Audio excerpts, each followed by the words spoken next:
last week, news dropped about DC changing the name from Elasti-Girl, their superhero character in the Doom Patrol, to Elasti-Woman. I feel to avoid confusion with the Incredibles Elasti-Girl.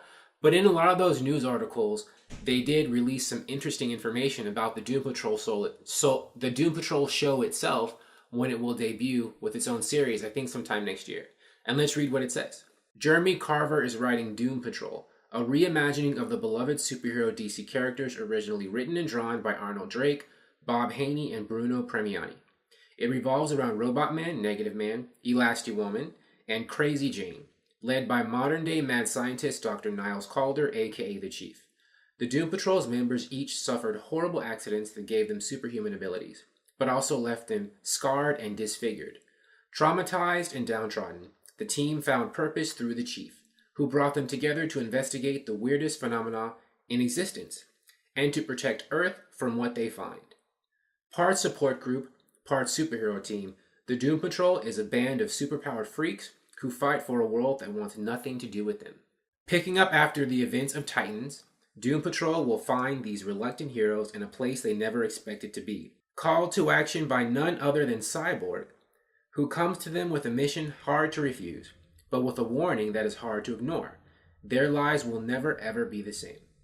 And that is pretty much, this is a reimagining of the team, but they pretty much got the spirit of the old original Doom Patrol, right? I mean, the Doom Patrols, they were superpowered freaks. I've mentioned this in other videos, but the Doom Patrols were superheroes who got powers that pretty much messed up their lives, that didn't allow them to go back to their careers that they had or the kinds of lifestyles they used to have, because they were physically, just altered to look different from people. Their accidents were also curses in a lot of ways.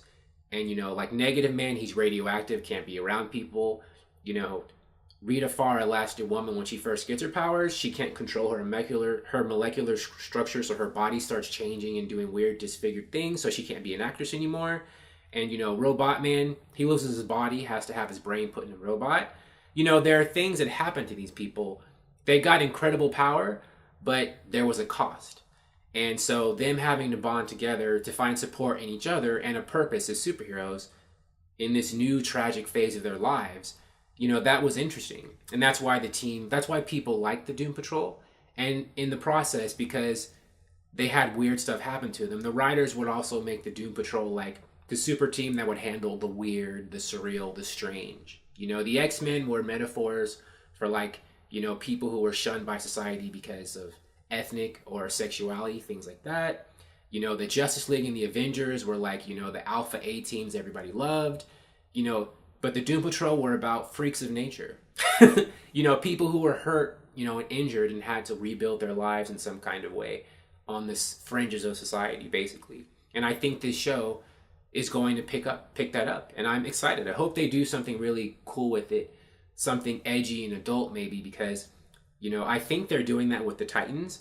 And since DC has its own, digital streaming service, I think they're free to take their shows in whatever direction they want. So I hope they really take advantage of that freedom with the Doom Patrol to do the characters justice.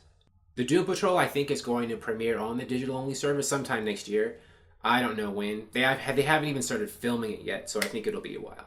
But they will be guest appearing in the Titans TV show later this year, so we'll get a brief preview, I guess, of what will be done with them later. Thank you for watching. If you like this video, please like it on YouTube and subscribe to the channel because I appreciate your viewership, and I'll talk to you soon. Bye.